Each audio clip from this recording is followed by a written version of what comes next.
ನಮಸ್ಕಾರ ಎಲ್ಲರಿಗೂ welcome to Karnataka exams. So ನಾವು FDA 2004 ಕ್ವೆಶ್ಚನ್ ಪೇಪರಿನ ಪಾರ್ಟ್ 2 ಬಗ್ಗೆ ಡಿಸ್ಕಷನ್ ಮಾಡ್ಕೊಳ್ಳೋಣ. ಸೊ ಇದು ಹಳೆ ಪೇಪರ್ ಆಗಿರೋದ್ರಿಂದ ಬರೀ ಇದೇ ಥರದ ಕ್ವೆಶನ್ಸ್ ಕೇಳ್ತಾರೆ ಅಂತ ಅಲ್ಲ, ಬಟ್ ಇದರ ರಿಲೇಟೆಡ್ ನಾವು ಕೆಲವೊಂದು ಕಾನ್ಸೆಪ್ಟ್ಸು ಕೂಡ ನಾವು ಡಿಸ್ಕಸ್ ಮಾಡ್ಕೊಳ್ಳೋಣ. ಎಕ್ಸಾಂಪಲ್ ನಾವು ನೋಡ್ಕೋಬೇಕು ಅಂತಂದರೆ ಸೋಲಾರ್ ಸಿಸ್ಟಮ್ ಮೇಲೆ ಕೆಲವೊಂದು ಕಾನ್ಸೆಪ್ಟು, ವರ್ಲ್ಡ್ ಟ್ರೇಡ್ ಆರ್ಗನೈಸೇಷನ್ ಮೇಲೆ ಅಥವಾ ಕನ್ನಡ ಸಾಹಿತ್ಯ ಪರಿಷತ್ ಮೇಲೆ, ಡಯಾಲಿಸಿಸ್ ಮೇಲೆ, ನ್ಯಾಸ್ಕಾಮ್ ಮೇಲೆ, ಅದಾದಮೇಲೆ ಹೈಯೆಸ್ಟ್ ಪೀಕು ಯಾವ ಡಿಸ್ಟ್ರಿಕ್ಟಲ್ಲಿರುತ್ತೆ, ಈ ಥರದ್ದೆಲ್ಲ ಕ್ವೆಶನ್ಸ್ನ ಡಿಸ್ಕಸ್ ಮಾಡ್ಕೊಳ್ಳೋಣ. ಸೊ ಯಾವ ಥರದ್ದು ಕ್ವೆಶನ್ಸ್ ಕೇಳ್ತಾರೆ ಅಂತ ಹೇಳ್ಬಿಟ್ಟು ನಮಗೆ ಇನ್ನೂ ಸ್ವಲ್ಪ ಹೆಲ್ಪ್ಫುಲ್ ಆಗಿರುತ್ತೆ. ಈ ವಿಡಿಯೋ PDF ಏನಾದರೂ ನಿಮಗೆ ಬೇಕಾಗಿದ್ದರೆ ಟೆಲಿಗ್ರಾಮ್ ಚಾನಲಲ್ಲಿ ಫಾಲೋ ಮಾಡ್ಕೊಂಡಿರಿ, ಹಾಗೂ ಡೈಲಿ ಅಪ್ಡೇಟ್ಸ್ಗೋಸ್ಕರ ನೀವು ಇನ್ಸ್ಟಾಗ್ರಾಮ್ ಪೇಜ್ನು ಕೂಡ ಫಾಲೋ ಮಾಡ್ಕೋಬೋದು. ಎರಡರದ್ದು ಲಿಂಕು ನಾನು ಡಿಸ್ಕ್ರಿಪ್ಷನಲ್ಲಿ ಪ್ರೊವೈಡ್ ಮಾಡ್ಕೊಂಡಿರ್ತೀನಿ. ಇನ್ನು ನೀವು ಯೂಟ್ಯೂಬ್ ಚಾನಲ್ನ ಸಬ್ಸ್ಕ್ರೈಬ್ ಮಾಡ್ಕೊಂಡಿಲ್ಲ ಅಂತಂದರೆ ಚಾನಲ್ನ ಸಬ್ಸ್ಕ್ರೈಬ್ ಮಾಡ್ಕೊಂಡಿರಿ, ಹಾಗೆ ಬೆಲ್ ಐಕಾನ್ನು ಕೂಡ ಪ್ರೆಸ್ ಮಾಡ್ಕೊಂಡಿರಿ. ಅಂತಂದರೆ ನಾನು ಹೊಸ ವಿಡಿಯೋ ಹಾಕಿದ ತಕ್ಷಣ ನೋಟಿಫಿಕೇಶನ್ ಬಂದ್ಬಿಟ್ಟಿರುತ್ತೆ. ಫಸ್ಟ್ ಇದರಲ್ಲಿ ಕ್ವೆಶನ್ ನೋಡ್ಕೋಬೇಕು ಅಂತಂದರೆ ಕೋಲ್ಡೆಸ್ಟ್ ಪ್ಲ್ಯಾನೆಟು ಸೋಲಾರ್ ಸಿಸ್ಟಮಲ್ಲಿರುವಂಥದ್ದು ಕೋಲ್ಡೆಸ್ಟ್ ಪ್ಲ್ಯಾನೆಟು ಯಾವುದು ಅಂತ ಕೇಳ್ತಾ ಇದ್ದಾರೆ. ಸೊ ಆನ್ಸರ್ ಬಂದ್ಬಿಟ್ಟು ನೆಪ್ಟ್ಯೂನು. ಸೊ ಈ ಕ್ವೆಶನ್ ಕೇಳಿದಾಗ 2004. ಸೊ 2004 ನೋಡಿ ಕೋಲ್ಡೆಸ್ಟ್ ಪ್ಲ್ಯಾನೆಟ್ ಬಂದ್ಬಿಟ್ಟು ಪ್ಲೂಟೋ ಆಗಿತ್ತು. ಬಟ್ ಏನಾಗೋಯಿತು, 2006 ಬಂದ್ಬಿಟ್ಟು ಇಂಟರ್ನ್ಯಾಷನಲ್ ಆಸ್ಟ್ರಾನಾಮಿಕಲ್ ಯೂನಿಟು ಅವ್ರೇನು ಮಾಡಿದ್ರು ಅಂತಂದರೆ ಪ್ಲೂಟೋನ ಪ್ಲ್ಯಾನೆಟ್ ಅಂತ ಹೇಳ್ಬಿಟ್ಟು ತೆಗೆದುಬಿಟ್ರು. ಸೊ ಇವಾಗ ಅಕಸ್ಮಾತ್ ನಿಮಗೆ ಇದ್ರದ್ದು ಆನ್ಸರೇ ಗೊತ್ತಿಲ್ಲ ಅಂತ ಹೇಳ್ಬಿಟ್ಟು ಅಂದ್ಕೊಳೋಣ, ಇದ್ರದ್ದು ಆನ್ಸರು ನೆಪ್ಟ್ಯೂನ್ ಅಂತಲೇ ಗೊತ್ತಿಲ್ಲ ಅಂತ ಹೇಳ್ಬಿಟ್ಟು ಅಂದ್ಕೊಳೋಣ. ನಾವು ಅವಾಗೇನು ಮಾಡ್ಕೋಬೋದು ಅಂತಂದರೆ ಸನ್ನು ಎಲ್ಲ ಪ್ಲ್ಯಾನೆಟಿನ ಮಧ್ಯದಲ್ಲಿದೆ ಅಲ್ವಾ. ಸೊ ಸನ್ನಿಂದ ಎಷ್ಟು ದೂರ ಹೋಗ್ತಾ ಇರ್ತೀರಾ ಅಷ್ಟು ಕೋಲ್ಡ್ ಆಗ್ತಾ ಇರುತ್ತೆ ಪ್ಲ್ಯಾನೆಟ್ಸ್ಗಳು. ಸೊ ಆಲ್ಮೋಸ್ಟು 8ನೇ ಪ್ಲ್ಯಾನೆಟ್ ಬಂದ್ಬಿಟ್ಟು ಯಾವುದಿರುತ್ತೆ ನಮಗೆ ನೆಪ್ಟ್ಯೂನ್ ಆಗಿರುತ್ತೆ. ಸೊ ನೆಪ್ಟ್ಯೂನು ಕೋಲ್ಡೆಸ್ಟು ಪ್ಲ್ಯಾನೆಟ್ ಆಗಿರುತ್ತೆ. ಸೊ ನೆಕ್ಸ್ಟು ಹಾಟೆಸ್ಟ್ ಪ್ಲ್ಯಾನೆಟ್ ಅಂದರೆ ಯಾವುದಾಗುತ್ತೆ ಇದರಲ್ಲಿ, ಹಾಟೆಸ್ಟ್ ಪ್ಲ್ಯಾನೆಟ್ ಬಂದ್ಬಿಟ್ಟು ನಮಗೆ ವೀನಸ್ ಆಗುತ್ತೆ. ಸೊ ವೀನಸ್ಸು ನಮಗೆ ಹಾಟೆಸ್ಟ್ ಪ್ಲ್ಯಾನೆಟ್ ಆಗುತ್ತೆ. ಸೊ ನೀವು ಕೇಳ್ಬೋದು ಹಾಟೆಸ್ಟ್ ಪ್ಲ್ಯಾನೆಟು ಇದೇ ಫಿಲಾಸಫಿಯಲ್ಲಿ ನಾವು ನೋಡ್ಕೊಂಡಿದ್ರೆ ಫಸ್ಟ್ ಪ್ಲ್ಯಾನೆಟು ಮರ್ಕ್ಯೂರಿ ಹಾಟೆಸ್ಟ್ ಆಗಬೇಕಲ್ಲ ಅಂತ ಹೇಳ್ಬಿಟ್ಟು ಕೇಳ್ಬೋದು.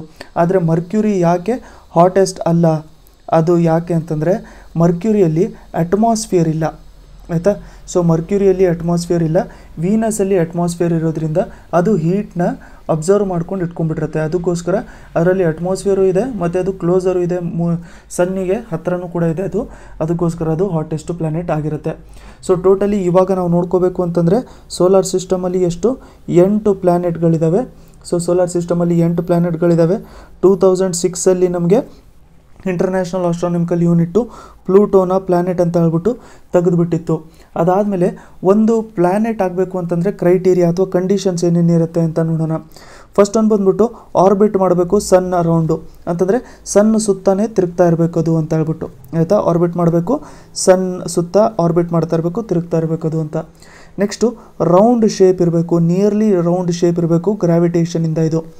ಅದಾದಮೇಲೆ ಥರ್ಡ್ ಕಂಡೀಷನ್ ನೋಡಬೇಕು ಅಂತಂದರೆ ಅದು ಏನು ಆರ್ಬಿಟಲ್ಲಿ ತಿರುಗ್ತಾ ಇರುತ್ತಲ್ಲ, ಇದು ಎಕ್ಸಾಂಪಲ್ಲು ಇದ್ರ ಮೇಲೆ ಆರ್ಬಿಟಲ್ಲಿ ಅದು ತಿರುಗ್ತಾ ಇದೆ ಅಂತ ಅಂದ್ಕೊಳ್ಳೋಣ. ಸೊ ಇದರಲ್ಲಿ ಸರೌಂಡಿಂಗ್ ಏರಿಯಾನ ಫುಲ್ಲು ಕ್ಲಿಯರ್ ಮಾಡಿರಬೇಕು, ಬೇರೆ ಯಾವುದೋ ಆಬ್ಜೆಕ್ಟ್ಸ್ ಇರಬಾರ್ದು, ಕ್ಲಿಯರ್ ಮಾಡ್ಕೊಂಡಿರಬೇಕು. ಸೊ ಪ್ಲೂಟೋ ಏನು ಮಾಡ್ತಿತ್ತು ಅಂತಂದರೆ ಫಸ್ಟ್ 2 ಕಂಡೀಷನ್ಸ್ನ ಫುಲ್ಫಿಲ್ ಮಾಡ್ತಾಯಿತ್ತು, ಬಟ್ ಅದು ತನ್ನ ಸರೌಂಡಿಂಗ್ ಏರಿಯಾಸ್ನ ಕ್ಲಿಯರ್ ಮಾಡ್ಕೊಂಡಿರಲಿಲ್ಲ. ಅದಕ್ಕೋಸ್ಕರ ಅದನ್ನು ಡ್ವಾರ್ಫ್ ಪ್ಲ್ಯಾನೆಟ್ ಅಂತ ಹೇಳ್ಬಿಟ್ಟು ಡಿಕ್ಲೇರ್ ಮಾಡಿದ್ರು. ಸೊ ಅದನ್ನು ಡ್ವಾರ್ಫ್ ಪ್ಲ್ಯಾನೆಟ್ ಅಂತ ಹೇಳ್ಬಿಟ್ಟು ಡಿಕ್ಲೇರ್ ಮಾಡಿದ್ದಾರೆ. ಇಷ್ಟು ಅಡಿಷ್ನಲ್ ಇನ್ಫಾರ್ಮೇಷನು ಸೈನ್ಸಲ್ಲಿ, ಜಾಗ್ರಫಿಯಲ್ಲಿ ತುಂಬ ಇಂಪಾರ್ಟೆಂಟ್ ಆಗಿರುತ್ತಿದ್ದು. ನೆಕ್ಸ್ಟು ಕ್ಯುಪೋಲಾ ಫರ್ನೇಸು ಯಾವ ಇಂಡಸ್ಟ್ರಿಯಲ್ಲಿ ಯೂಸ್ ಮಾಡ್ತಾರೆ ಅಂತ ಕೇಳ್ತಾ ಇದ್ದಾರೆ. ಕ್ಯುಪೋಲಾ ಫರ್ನೇಸ್ ನೋಡಿ ಇದು ಫೌಂಡ್ರಿಯಲ್ಲಿ ಯೂಸ್ ಮಾಡ್ಕೊಂಡಿರ್ತಾರೆ. ಸೊ ಫೌಂಡ್ರಿ ಅಂತಂದರೆ ಏನು, ಸೊ ಇವ್ರೇನು ಮಾಡ್ತಾರೆ ಅಂತಂದರೆ ಮೆಟಲ್ ಕಾಸ್ಟಿಂಗ್ ಥರ ಮಾಡ್ತಾ ಇರ್ತಾರೆ. ಮೆಟಲ್ ಕಾಸ್ಟಿಂಗು ಅಂತಂದರೆ ಈಗ ಯಾವುದೋ ಒಂದು ಮೆಟಲ್ ಇದೆ ಅಂತ ಅಂದ್ಕೊಳ್ಳೋಣ. ಸೊ ಈ ಮೆಟಲ್ನ ಏನು ಮಾಡ್ತಾರೆ, ಕರಗಿಸ್ತಾರೆ. ಕರಗಿಸೋದು ಅಂತಂದರೆ ಮೆಲ್ಟ್ ಮಾಡೋವಂಥದ್ದು. ಅದಾದಮೇಲೆ ಅದನ್ನು ಬೇರೆ ಶೇಪಲ್ಲಿ ಬೇರೆ ಶೇಪ್ಸಲ್ಲಿ ಕಾಸ್ಟ್ ಮಾಡಿರ್ತಾರೆ. ಸೊ ಅದನ್ನು ನಾವೇನಂತ ಕರಿತೀವಿ, ಫೌಂಡ್ರಿ ಅಂತ ಹೇಳ್ಬಿಟ್ಟು ಕರಿತೀವಿ. ಸೊ ಅದಕ್ಕೋಸ್ಕರ ಕ್ಯುಪೋಲಾ ಫರ್ನೇಸು ಫೌಂಡ್ರಿಯಲ್ಲಿ ಯೂಸ್ ಮಾಡ್ಕೊಳ್ಳೋವಂಥದ್ದು. ಅದಾದಮೇಲೆ ಬ್ರೆಟನ್ ವುಡ್ ಟ್ವಿನ್ಸ್ ಅಂತ ನಾವು ಯಾರಿಗೆ ಕರಿತೀವಿ, Bretton wood twins international monetary fund ಮತ್ತು IRDB, ಇಂಟರ್ನ್ಯಾಷನಲ್ ಮಾನಿಟರಿ ಫಂಡು ಮತ್ತು IRDBಗೆ ನಾವು ಬ್ರೆಟನ್ ವುಡ್ ಟ್ವಿನ್ಸ್ ಅಂತ ಹೇಳ್ಬಿಟ್ಟು ಕರಿತೀವಿ. Next world trade organisation. World trade organisation ಯಾವಾಗ ಎಕ್ಸಿಸ್ಟೆನ್ಸಲ್ಲಿ ಬಂತು ಅಂತ ಕೇಳ್ತಾ ಇದ್ದಾರೆ. ವರ್ಲ್ಡ್ ಟ್ರೇಡ್ ಆರ್ಗನೈಸೇಷನು 1 ಜನವರಿ 1995. 1 ಜನವರಿ 1995ಗೆ ಇದು ಎಕ್ಸಿಸ್ಟೆನ್ಸಲ್ಲಿ ಬಂತು. ಪರ್ಪಸ್ ಏನಾಗಿರುತ್ತೆ ಇದು ಅಂತಂದರೆ, ಏನು ಬೇರೆ ಬೇರೆ ಕಂಟ್ರಿಗೆ ಟ್ಯಾರಿಫ್ ಇರುತ್ತಲ್ಲ, ಟ್ಯಾರಿಫು ಮತ್ತು ಟ್ರೇಡಲ್ಲಿ ಬ್ಯಾರಿಯರ್ ಏನಿಟ್ಟಿರ್ತಾರೆ ಆ ಬ್ಯಾರಿಯರ್ನ ತೆಗೆದುಬಿಡಬೇಕು, ಟ್ರೇಡು ಈಸಿ ಆಗಿಬಿಡಬೇಕು ದೇಶಗಳ ಮಧ್ಯದಲ್ಲಿ ಅಂತ ಹೇಳ್ಬಿಟ್ಟು ಮಾಡಿದ್ರು ಇದನ್ನು. ಅದಾದಮೇಲೆ ಲಾಂಗೆಸ್ಟ್ ಡೇ ಇಯರಲ್ಲಿ ಲಾಂಗೆಸ್ಟ್ ಡೇ ಯಾವಾಗ ಇರುತ್ತೆ? ಇಯರಲ್ಲಿ ಲಾಂಗೆಸ್ಟ್ ಡೇ ನೋಡಿ ಜೂನ್ 21 ಆಗಿರುತ್ತೆ. June 21 longest day. ಇವಾಗ ಇದಕ್ಕೆ ಆಪೋಸಿಟಾಗಿ ಶಾರ್ಟೆಸ್ಟ್ ಡೇ ಯಾವಾಗ ಅಂತ ಹೇಳ್ಬಿಟ್ಟು ನೀವು ಕೇಳ್ಬೋದು. ಸೊ ಶಾರ್ಟೆಸ್ಟ್ ಡೇ ಬಂದ್ಬಿಟ್ಟು ನಮಗೆ ಡಿಸೆಂಬರ್ 21. ಸೊ 20, 21, 22 ಈ ಥರ ವೇರಿ ಆಗ್ತಾ ಇರುತ್ತೆ. ಸೊ ಯೂಶ್ವಲಾಗಿ ಡಿಸೆಂಬರ್ 21 ಅಂತ ಹೇಳ್ಬಿಟ್ಟು ಹೇಳ್ತಾ ಇರ್ತಾರೆ. ನೆಕ್ಸ್ಟ್ ಕ್ವೆಶನು, ರಾಮಚಂದ್ರ ಗುಹಾ ಅವರು ಒಬ್ಬರು ಹಿಸ್ಟಾರಿಯನ್ ಅವರು. ಸೊ ರಾಮಚಂದ್ರ ಗುಹಾ ಅವರು ಬರೆದಿರುವಂಥದ್ದೊಂದು ಹಿಸ್ಟ್ರಿ ಮೇಲೆ ಒಂದು ಬುಕ್ ಇದೆ, ರಾಮಚಂದ್ರ ಗುಹಾದೇ ಬುಕ್ ಹಿಸ್ಟ್ರಿಯಲ್ಲಿದೆ, ಅದನ್ನು ಕೂಡ ಓದ್ಕೋಬೇಕು ಅಂತ ಹೇಳ್ಬಿಟ್ಟು ಹೇಳ್ತಾ ಇರ್ತಾರೆ. ನೆಕ್ಸ್ಟು ನ್ಯಾಸ್ಕಾಮ್ ಯಾವುದಕ್ಕೆ ಅಸೋಸಿಯೇಟೆಡ್ ಆಗಿದೆ? ನ್ಯಾಸ್ಕಾಮ್ ಅಂತಂದರೆ ನೋಡಿ national association of software services company ಅಂತ. National association of software services company. So ಅದಕ್ಕೋಸ್ಕರ ಏನಾಗುತ್ತೆ, ಅದು ಸಾಫ್ಟ್ವೇರ್ಸ್ ಕಂಪನಿಗಳ ಒಂದು ಗ್ರೂಪ್ ಆಗುತ್ತೆ, ಅದು ಅಸೋಸಿಯೇಷನ್ ಆಗುತ್ತೆ ಅದು. ಸೊ ಇದೊಂಥರ ಟ್ರೇಡ್ ಅಸೋಸಿಯೇಷನ್ ಆಗುತ್ತೆ. ಇಂಡಿಯನ್ IT ಮತ್ತು BPO. ಸೊ IT ಮತ್ತು BPO ಫುಲ್ ಫಾರ್ಮ್ ಏನು ಅಂತಲೂ ಕೂಡ ಕೆಲವೊಂದು ಸರಿ ಕೇಳ್ತಾ ಇರ್ತಾರೆ. BPO ಅಂತಂದರೆ ಏನು ಗೊತ್ತಾ? Business process. ಸೊ BPO ಅಂತಂದರೆ ಬಿಸ್ನೆಸ್ ಪ್ರಾಸೆಸ್ಸು, ಮತ್ತು O ಅಂತಂದರೆ outsourcing. Business process outsourcing. BPO ಅಂತಂದರೆ ಬಿಸ್ನೆಸ್ ಪ್ರಾಸೆಸ್ ಔಟ್ಸೋರ್ಸಿಂಗ್, ಇದಕ್ಕೆ ರಿಲೇಟೆಡ್ ಆಗಿದೆ ಇದು. ಸೊ ಇವರು ಒಂದು ಪ್ರೋಗ್ರಾಮ್ನ ಸ್ಟಾರ್ಟ್ ಮಾಡ್ಕೊಂಡಿದ್ರು, 10,000 ಸ್ಟಾರ್ಟಪ್ಸ್ ಅಂತ. ಸೊ ಇದು ನ್ಯಾಸ್ಕಾಮ್ಸು 10,000 ಸ್ಟಾರ್ಟಪ್ಸ್ ಅಂತ ಪ್ರೋಗ್ರಾಮ್ ಸ್ಟಾರ್ಟ್ ಮಾಡ್ಕೊಂಡಿದ್ರು 2013ನಲ್ಲಿ. ಸೊ ನ್ಯಾಸ್ಕಾಮ್ ಏನು ಮಾಡುತ್ತೆ ಅಂತಂದರೆ ಇಂಡಿಯನ್ ಲೀಡರ್ಶಿಪ್ ಫೋರಮು ಕೂಡ ಇವರೇ ಆರ್ಗನೈಸ್ ಮಾಡೋದು. ಇಂಡಿಯನ್ ಲೀಡರ್ಶಿಪ್ ಫೋರಮು ಯಾರು ಆರ್ಗನೈಸ್ ಮಾಡೋದು ಅಂತಂದರೆ ಇದು ನ್ಯಾಸ್ಕಾಮ್ ಅವರೇ ಆರ್ಗನೈಸ್ ಮಾಡೋದು. ನೆಕ್ಸ್ಟ್ ಕ್ವೆಶನು, ಡಯಾಲಿಸಿಸ್ಸು ಯಾವುದಕ್ಕೋಸ್ಕರ ಟ್ರೀಟ್ಮೆಂಟು ಅಂತ ಕೇಳ್ತಾ ಇದ್ದಾರೆ. ಸೊ ಡಯಾಲಿಸಿಸಲ್ಲಿ ಏನು ಮಾಡ್ತಾರೆ ಅಂತಂದರೆ ಎಕ್ಸ್ಟ್ರಾ ನೀರು ಅಥವಾ ಏನಾದ್ರು ಸಾಲ್ಯೂಟ್ಸ್ ಆಗಿರ್ಬೋದು, ಎಕ್ಸ್ಟ್ರಾ ನೀರು ಸಾಲ್ಯೂಟ್ಸು ಅಥವಾ ಏನಾದ್ರು ವೇಸ್ಟ್ ಪಾರ್ಟಿಕಲ್ಸು ಟಾಕ್ಸಿನ್ಸ್ ಅಂತ ಏನು ಕರಿತೀವಿ, ಅದೇನಾದ್ರು ಬ್ಲಡ್ಡಲ್ಲಿ ಇದ್ದರೆ ಅದನ್ನು ನಾವು ತೆಗೆದುಬಿಡೋದು. ಅದಕ್ಕೋಸ್ಕರ ನಾವೇನಂತ ಕರಿತೀವಿ? ಡಯಾಲಿಸಿಸ್ ಅಂತ ಹೇಳ್ಬಿಟ್ಟು ಕರಿತೀವಿ. ಸೊ ಯೂಶ್ವಲಾಗಿ ಕಿಡ್ನಿ ಪ್ರಾಬ್ಲಮ್ ರಿಲೇಟೆಡ್ಡು ಇದು ಡಯಾಲಿಸಿಸ್ ಮಾಡ್ಕೊಂಡಿರ್ತಾರೆ. ಇದನ್ನು ಏನಂತ ಕರಿತೀವಿ ನಾವು? Renal replacement therapy. RRT ಅಂತ ಹೇಳ್ಬಿಟ್ಟು ಕರಿತೀವಿ. ಸೊ ರೀನಲ್ ಫೇಲ್ಯೂರ್ಗೋಸ್ಕರ ಮಾಡೋವಂಥದ್ದು ಟ್ರೀಟ್ಮೆಂಟೇ dialysis. Next BrahMos supersonic cruise missile ಯಾರ್ಯಾರ ಮಧ್ಯದಲ್ಲಿ ಎಮರ್ಜ್ ಆಗಿದೆ? ಇದು ಬ್ರಹ್ಮಪುತ್ರ ಮಾಸ್ಕೋ ಅಂತಂದರೆ ಇಂಡಿಯಾ ಮತ್ತು ರಷ್ಯಾ. ಸೊ ಪ್ರೆಸಿಡೆಂಟ್ ಯಾರಿದ್ದಾರೆ ಅಂತ ಹೇಳ್ಬಿಟ್ಟು ಕೇಳ್ತಾ ಇದ್ದಾರೆ? ಕರ್ನಾಟಕ ಸಾಹಿತ್ಯ ಪರಿಷತ್ತು. ಸೊ ನಮಗದು ಇಂಪಾರ್ಟೆಂಟ್ ಆಗಲ್ಲ. 2019ನಲ್ಲಿ ಯಾರಿದ್ದಾರೆ ಅನ್ನೋದು ನಮ್ಗೆ ಇಂಪಾರ್ಟೆಂಟ್ ಆಗುತ್ತೆ. ಸೊ ನಮಗೆ 2019ನಲ್ಲಿ ಇರೋವಂಥವ್ರು ಇವಾಗ Manu Baligar. Most important question ಇದು, ಕೇಳುವಂಥದ್ದು ಕ್ವೆಶನು, ಮೋಸ್ಟ್ ರಿಪೀಟೆಡ್ ಕ್ವೆಶನ್ ಇದು. ಮನು ಬಳಿಗಾರ್ ಅವರು ಇವಾಗ ಕರ್ನಾಟಕ ಸಾಹಿತ್ಯ ಪರಿಷತ್ತು ಪ್ರೆಸಿಡೆಂಟ್ ಆಗಿದ್ದಾರೆ. ಹೆಡ್ ಕ್ವಾರ್ಟರ್ ಎಲ್ಲಿದೆ ಇದ್ರದ್ದು ಅಂತ ಕೇಳಿದ್ರೆ ಬೆಂಗಳೂರಲ್ಲಿದೆ. ಯಾವುದಕ್ಕೋಸ್ಕರ ಇದು ಏನು ಏಮ್ ಇದ್ರದ್ದು ಅಂತ ಕೇಳಿದ್ರೆ ಇದು ಕನ್ನಡ ಲ್ಯಾಂಗ್ವೇಜ್ನ ಪ್ರಮೋಟ್ ಮಾಡೋವಂಥದ್ದು. ನೆಕ್ಸ್ಟ್ ಕ್ವೆಶನ್ನು, ಪಾರ್ಲಿಮೆಂಟ್ರಿ ಕಾನ್ಸ್ಟಿಟ್ಯೂನ್ಸೀಸು ಕರ್ನಾಟಕದಲ್ಲಿ ಟೋಟಲಾಗಿ ಎಷ್ಟು ಪಾರ್ಲಿಮೆಂಟ್ರಿ ಕಾನ್ಸ್ಟಿಟ್ಯೂನ್ಸೀಸ್ ಇದೆ ಅಂತ ಕೇಳ್ತಾ ಇದ್ದಾರೆ? ಟೋಟಲಾಗಿ 28 ಪಾರ್ಲಿಮೆಂಟ್ರಿ ಕಾನ್ಸ್ಟಿಟ್ಯೂನ್ಸೀಸ್ ಇದೆ, 31 ಅಲ್ಲ. ನೆಕ್ಸ್ಟು ಟಾಲೆಸ್ಟ್ ಪೀಕ್ ಯಾವುದು ಕರ್ನಾಟಕದಲ್ಲಿ? ಟಾಲೆಸ್ಟ್ ಪೀಕ್ ನೋಡಿ ಮುಳ್ಳಯ್ಯನಗಿರಿ ಟಾಲೆಸ್ಟ್ ಪೀಕು. ಸೊ ಇವಾಗ ನಿಮಗೊಂದು ಕ್ವೆಶನ್ನ ಕೇಳ್ತೀನಿ. ಸೊ ಈ ಕ್ವೆಶನ್ನು ಕೂಡ ಕೇಳೋದು ಚಾನ್ಸಸ್ಸು ತುಂಬ ಜಾಸ್ತಿ ಇರುತ್ತೆ. ಸೊ ಈ ಮುಳ್ಳಯ್ಯನಗಿರಿ ಏನಿದೆಯಲ್ಲ, ಸೊ ಮುಳ್ಳಯ್ಯನಗಿರಿ ನಿಮಗೆ ಯಾವ ಡಿಸ್ಟ್ರಿಕ್ಟಲ್ಲಿ ಬರುತ್ತೆ? ಇದನ್ನು ನೀವು ಕಮೆಂಟ್ ಸೆಕ್ಷನಲ್ಲಿ ಕಮೆಂಟ್ ಮಾಡಿ ತಿಳಿಸಿರಿ. ಇದೇ ಥರ ಬರ್ದಿರಿ, Mullayanagiri district so and so district ಅಂತ ಹೇಳ್ಬಿಟ್ಟು ಬರ್ದಿರಿ. ನೆಕ್ಸ್ಟು ಗೋಕಾಕ್ ಫಾಲ್ಸು ಯಾವ ಡಿಸ್ಟ್ರಿಕ್ಟಲ್ಲಿ ಲೊಕೇಟೆಡ್ ಆಗಿದೆ ಅಂತ ಕೇಳಿದ್ರೆ ಬೆಳಗಾಂ ಡಿಸ್ಟ್ರಿಕ್ಟಲ್ಲಿ ಲೊಕೇಟೆಡ್ ಆಗಿದೆ. ನೋಡಿ, ಡಿಸ್ಟ್ರಿಕ್ಟ್ ರಿಲೇಟೆಡ್ ಕ್ವೆಶನ್ಸ್ ಅಂತೂ ತುಂಬ ಜಾಸ್ತಿ ಕೇಳಿರ್ತಾರೆ. ಅಟ್ಲೀಸ್ಟ್ 2 ಕ್ವೆಶನ್ನು ಕಂಪಲ್ಸರಿ ಕೇಳಿರ್ತಾರೆ. ಸೊ ಆ್ಯಂಡ್ ಸೊ ಫೀಚರ್ಸ್ ಕೊಟ್ಬಿಟ್ಟು ಇದು ಯಾವ ಡಿಸ್ಟ್ರಿಕ್ಟು ಅದು ಯಾವ ಡಿಸ್ಟ್ರಿಕ್ಟು ಅಂತ ಹೇಳ್ಬಿಟ್ಟು ಅದಕ್ಕೋಸ್ಕರ ಅದನ್ನು ನೋಡ್ಕೊಂಡಿರಿ. ನೆಕ್ಸ್ಟು ಫಸ್ಟ್ ಗವರ್ನರ್ ಯಾರು ಕರ್ನಾಟಕದ್ದು ಅಂತ ಕೇಳಿದರೆ, ಸೊ ನೋಡಿ ಫಸ್ಟ್ ಗವರ್ನರು ಕರ್ನಾಟಕದ್ದು ಜಯಚಾಮರಾಜ ಒಡೆಯರ್. ಯಾರು ಫಸ್ಟ್ ಗವರ್ನರ್ ಅಂತ ಕೇಳಿದ್ರೆ ಜಯಚಾಮರಾಜ ಒಡೆಯರು.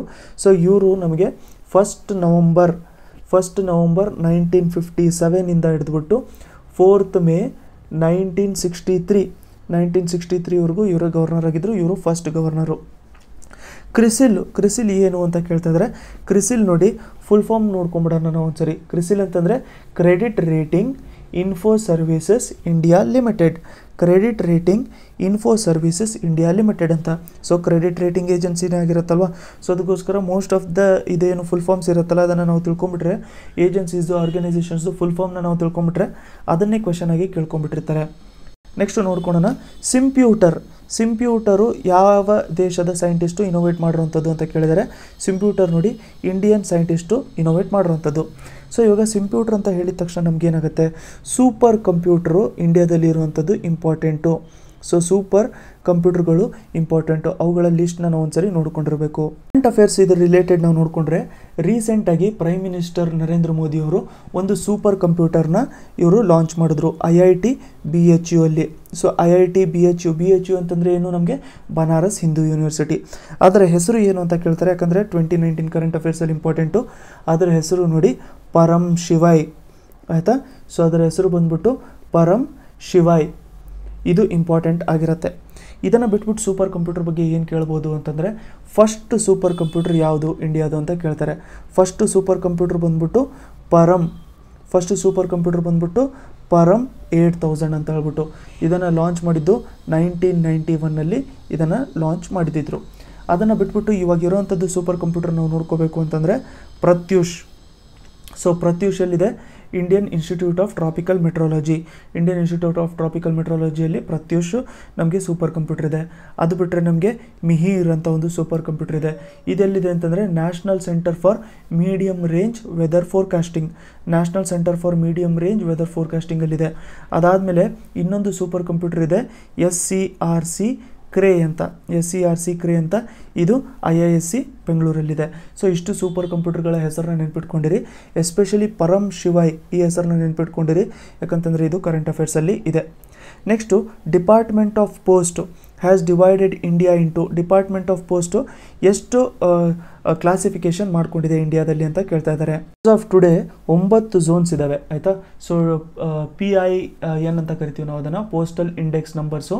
ಸೊ ಪೋಸ್ಟಲ್ ಝೋನ್ಸ್ ಅಂತ ನಾವು ನೋಡ್ಕೊಂಡಿದ್ರೆ ಟೋಟಲ್ ಆಗಿ 9 ಪೋಸ್ಟಲ್ ಝೋನ್ಸ್ ಇದ್ದಾವೆ, ಇನ್ಕ್ಲೂಡಿಂಗ್ 8 ರೀಜನಲ್ ಪೋಸ್ಟಲ್ ಝೋನ್ಸು. ಯಾವ್ದಾವುದು ಅಂತ ಹೇಳ್ಬಿಟ್ಟು ನಾವು ನೋಡ್ಕೋಬೇಕು ಅಂತಂದರೆ ಡೆಲ್ಲಿ, ಹರಿಯಾಣ, ಹಿಮಾಚಲ್ ಪ್ರದೇಶ, ಜಮ್ಮು ಆ್ಯಂಡ್ ಕಾಶ್ಮೀರ್, ಚಂಡೀಗಢದೊಂದು ಒಂದು ಝೋನ್ ಆಗಿರುತ್ತೆ. ಅದಾದಮೇಲೆ ಸೆಕೆಂಡ್ ಝೋನಲ್ಲಿ ಉತ್ತರ ಪ್ರದೇಶ, ಉತ್ತರಾಖಂಡ್ ಬರುತ್ತೆ.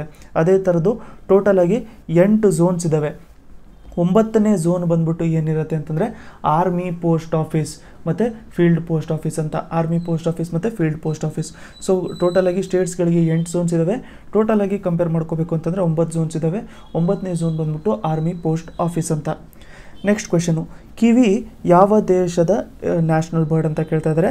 ಸೊ ನಾವು ನ್ಯೂಜಿಲ್ಯಾಂಡ್ ಪ್ಲೇಯರ್ಸಿಗೆ ಕಿವಿ ಅಂತಲೂ ಕೂಡ ಕರಿತೀವಲ್ಲ, ಸೊ ಅದು ಕಿವಿ ಬಂದ್ಬಿಟ್ಟು ನ್ಯೂಜಿಲ್ಯಾಂಡಿನ ನ್ಯಾಷನಲ್ ಬರ್ಡ್ ಅದು. ಕದಂಬ ಡೈನಸ್ಟಿ ಫೌಂಡರ್ ಯಾರು? Kadamba dynasty founder Mayura Sharma. So ಇದಕ್ಕೆ ಸಪ್ರೇಟಾಗಿ ಒಂದು ವಿಡಿಯೋ ಮಾಡಿರ್ತೀನಿ. ಇಂಪಾರ್ಟೆಂಟು ಡೈನಸ್ಟಿಗಳನ್ನ ಮಾಡ್ಕೊಳ್ಳೋಣ ನಾವು ಅದರಲ್ಲಿ. ಇಂಪಾರ್ಟೆಂಟು ಡೈನಸ್ಟಿಗಳು ಮತ್ತು ಅವುಗಳ ಫೌಂಡರು, ಮತ್ತು ಇನ್ನೊಂದು ಇಂಪಾರ್ಟೆಂಟ್ ಡೈನಸ್ಟಿಗಳು ಮತ್ತು ಅವುಗಳ ಕ್ಯಾಪಿಟಲು.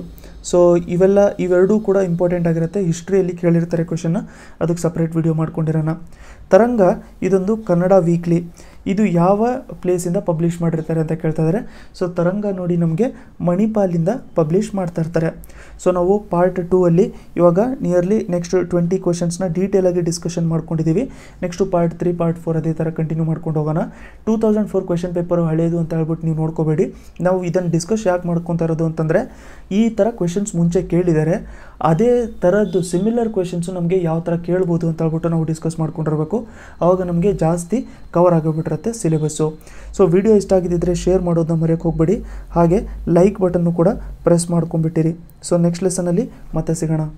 ಸೊ ವಿಡಿಯೋ ನಿಮ್ಗೆ ಇಷ್ಟ ಆಗಿದ್ದು ಬೆನಿಫಿಷಿಯಲ್ ಅಂತ ಅನಿಸಿದ್ರೆ ಈ ಕಡೆ ಲೈಕ್ ಬಟನ್ನು ಕೂಡ ಪ್ರೆಸ್ ಮಾಡಿರಿ. ಹಾಗೆ ಸಬ್ಸ್ಕ್ರೈಬ್ ಮಾಡ್ಕೊಂಡಿಲ್ಲ ಚಾನಲ್ಗೆ ಅಂತಂದರೆ ಇಲ್ಲಿ ಸಬ್ಸ್ಕ್ರೈಬ್ ಬಟನ್ನ ಪ್ರೆಸ್ ಮಾಡಿಕೊಂಡು ಸಬ್ಸ್ಕ್ರೈಬು ಕೂಡ ಮಾಡ್ಕೊಂಡಿರಿ. ಹಾಗೆ ಬೆಲ್ ಐಕನ್ನು ಕೂಡ ಒತ್ಕೊಂಡಿರಿ, ಅಂತಂದರೆ ನೆಕ್ಸ್ಟ್ ಟೈಮ್ ನಾನು ವಿಡಿಯೋ ಹಾಕಿದ ತಕ್ಷಣ ನಿಮಗೆ ನೋಟಿಫಿಕೇಷನ್ ತಕ್ಷಣವೇ ಬಂದುಬಿಟ್ಟಿರುತ್ತೆ.